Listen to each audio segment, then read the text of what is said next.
अच्छे होंगे तो हम पॉलिटी से स्टार्ट करेंगे। पॉलिटी के कुछ क्वेश्चन है उनको देखेंगे, फिर आगे बढ़ते बढ़ते हम कुछ जीके के क्वेश्चन भी लिखते जाएंगे, ठीक है। तो भारत के संविधान में भारत को किस रूप में वर्णित किया गया है? तो राज्यों का संघ लोक सेवा आयोग के सदस्यों की नियुक्ति किसके द्वारा की जाती है? तो राष्ट्रपति के द्वारा की जाती है। राष्ट्रपति अपना त्याग पत्र किसे प्रस्तुत करता है? तो उपराष्ट्रपति को करता है। भारत के अटॉर्नी जनरल की नियुक्ति कौन करता है? तो भारत का राष्ट्रपति करता है। भारत में सार्वभौम वयस्क मताधिकार किसके द्वारा प्रदान किया गया है? तो भारत के संविधान द्वारा। जब संविधान के अतिक्रमण के लिए राष्ट्रपति पर महाभियोग चलाना हो तब आरोप किसके द्वारा लगाया जाता है? तो संसद के किसी भी सदन के द्वारा लगाया जा सकता है। भारत में संसदीय ढांचे में 2 अस्थायी सदनों का नाम बताइए। तो लोकसभा और विधानसभा। भारतीय संविधान के अनुसार कौन युद्ध की घोषणा करने अथवा शांति की स्थापना करने के लिए वैधानिक रूप से सक्षम है? तो राष्ट्रपति। क्या लोकसभा राज्यसभा द्वारा धन विधेयकों के लिए की गई सिफारिशों को मानने को बाध्य है? नहीं।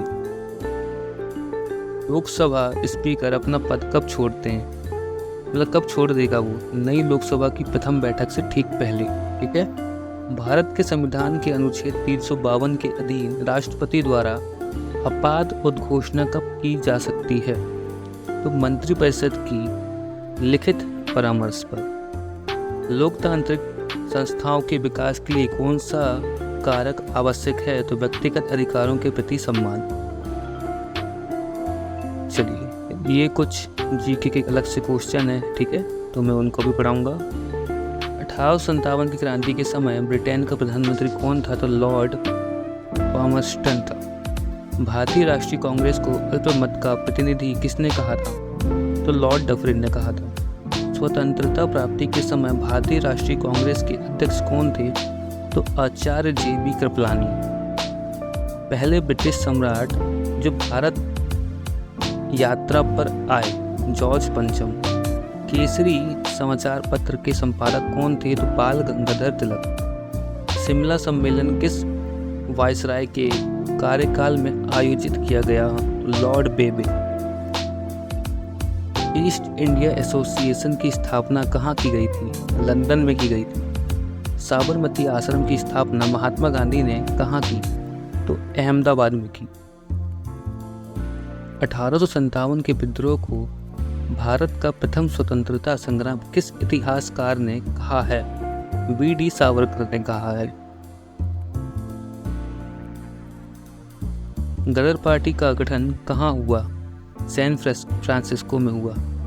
चलिए, दूसरे जी के क्वेश्चन आ गए हैं तो हम उनको देखते हैं। अंतसागरीय भूकंपों द्वारा उत्पन्न समुद्री लहरों को क्या कहा जाता है? तो सुनामी कहा जाता है। पंजाब में भक्ति आंदोलन का जनक किसे माना जाता था? तो गुरु नानक को माना जाता था। धरातली भूकंप में तरंगें किसके आकार की होती हैं? तो L के आकार की होती हैं। महाराष्ट्र में भक्ति संप्रदाय किसकी शिक्षाओं द्वारा फैला हुआ है? तो संत ज्ञानेश्वर। रिएक्ट स्केल से किसकी तीव्रता मापी जाती है? तो भूकंप की मापी जाती है। कबीर की मृत्यु कहाँ हुई थी? मगहर, संत कबीर नगर, उत्तर प्रदेश में हुई थी। विश्व के सबसे अधिक भूकंप किस पेटी में आते हैं? तो परिप्रशांत महासागरीय पेटी में आते हैं। कबीर का जन्म कहाँ हुआ था? लहरतारा तालाब के निकट काशी में हुआ था।